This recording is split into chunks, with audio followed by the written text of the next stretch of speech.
महेंद्रगढ़ जिले के कनीना क्षेत्र की खराब सड़कों व अन्य समस्याओं की मांगों को लेकर पूर्व स्वास्थ्य मंत्री एवं कांग्रेसी नेता राव नरेंद्र सिंह ने राज्यपाल के नाम सौंपा ज्ञापन। पूर्व स्वास्थ्य मंत्री एवं कांग्रेसी नेता राव नरेंद्र सिंह ने आज कनीना क्षेत्र की खराब सड़कों व अन्य कई मांगों को लेकर रोष प्रदर्शन करते हुए राज्यपाल के नाम एसडीएम कनीना को ज्ञापन सौंपा। ये रोष प्रदर्शन कांग्रेस कार्यालय से लेकर एसडीएम कार्यालय तक चला। इस अवसर पर जमकर सरकार विरोधी नारे लगाए गए।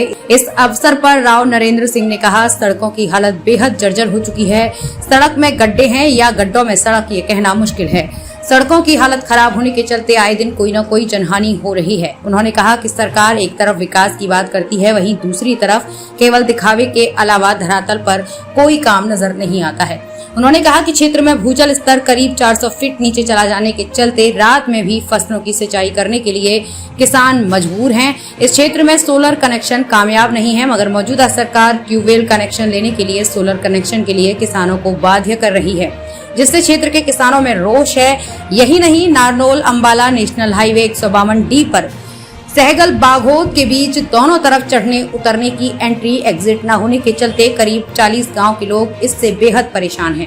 कई महीनों से धरने पर बैठे हैं, लेकिन कोई सुनवाई नहीं हो रही है। क्षेत्र में सफाई व्यवस्था उचित न होने के चलते डेंगू, मलेरिया जैसी बीमारियों का डर लगातार बना रहता है। बेमौसम बरसात व ओलावृष्टि से खराब हुई फसलों का मुआवजा अभी तक नहीं मिला है। क्षेत्र में बरसाती पानी की निकासी एक मुख्य समस्या बनी हुई है। उचित व्यवस्था न होने के चलते जहां एक तरफ पैदल चलने में दिक्कतों का सामना करना पड़ता है, वहीं जलभराव के चलते सड़कों को भी भारी नुकसान देखने को मिलता है। उन्होंने कहा कि कनीना के स्थानीय लोगों की मुख्य मांग बाईपास है। आसपास का क्षेत्र से हजारों वाहन गुजरते हैं, जिसके चलते एक तरफ पैदल चलना भी मुश्किल हो रहा है, वहीं धूल मिट्टी के कारण सांस लेने में भी दिक्कत हो रही है।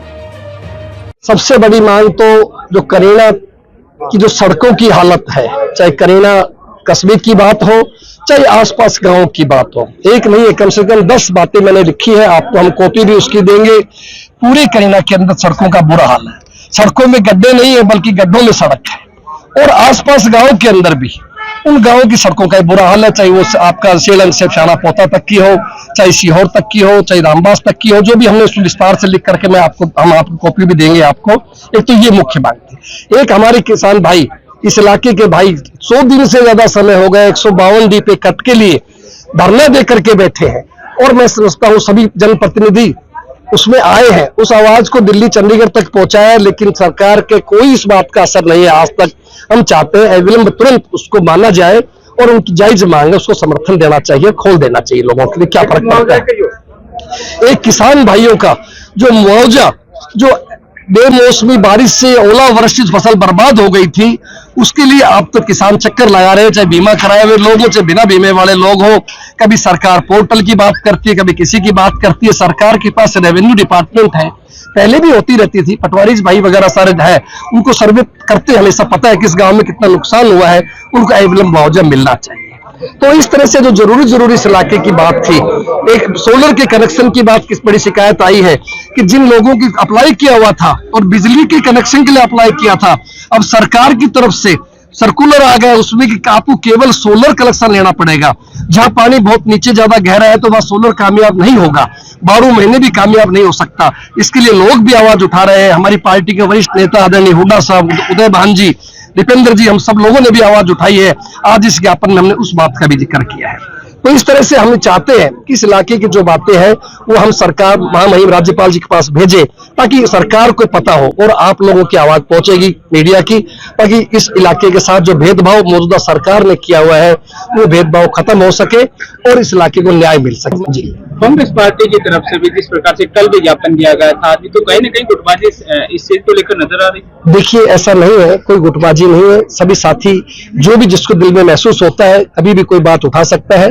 कल भी उठाया होगा, हो सकता है कोई कल भी उठा ले। आने वाले समय में किसके लिए, सभी के लिए स्वतंत्र। हमारी तरफ से लोगों की आवाज उठनी चाहिए। इसका मतलब वास्तव में जायज समस्या जो हर व्यक्ति महसूस करता है, कोई भाई निर्दलीय भी उठा सकता है, कोई दूसरे दल का आदमी भी उठा सकता है। तो इसलिए हमें आवाज जो उठानी चाहिए, लोकतंत्र में आवाज उठाना ही सही मायने में सही कामयाबी होती है और वो आवाज उठनी चाहिए। 9 जुलाई की रैली को लेकर क्या कहना है? देखिए, 9 जुलाई को भिवानी की अनाज मंडी में प्रातः 11 बजे विपक्ष आपके समक्ष कार्यक्रम जो हमारी कांग्रेस पार्टी द्वारा आदरणीय विपक्ष के नेता पूर्व मुख्यमंत्री चौधरी भूपेंद्र सिंह हुड्डा जी और प्रदेश कांग्रेस के अध्यक्ष उदय भान जी द्वारा जो सभी हर पार्लियामेंट में जा रहे हैं, अब तक हम लगभग इस समय 8 हो जाएंगे, उसके बाद केवल हमारे 2 लोकसभा बचेंगे, एक रोहतक और एक दूसरी और हिसार। तो इसलिए ये हमारा कार्यक्रम है और इसके माध्यम से जनता आती है और उनकी बातों को सुनकर के जो आवाज समस्या होती है हमने आज उठाई है वो बातें पार्लियामेंट लेवल की उठाई जाती है, ताकि कार्यक्रम बड़े सफल है। हजारों लोग उसमें आते हैं, अपने बात भी सुनते हैं, कहते भी हैं और एक अच्छे सफल कार्यक्रम है। और डेमोक्रेसी के अंदर लोकतंत्र में तो जनता की आवाज को उठाना ये कार्यक्रम है, चाहे विधानसभा में उठाए। आज हम विधायक नहीं है तो हम सड़कों में उठा रहे हैं, रैली के माध्यम से उठा रहे हैं और खासतौर से चौथा स्तंभ लोकतंत्र के हमारे पत्रकार साथी हैं। आप सब लोगों को सहयोग चाहिए ताकि आवाज को और जोर शोर से उठे।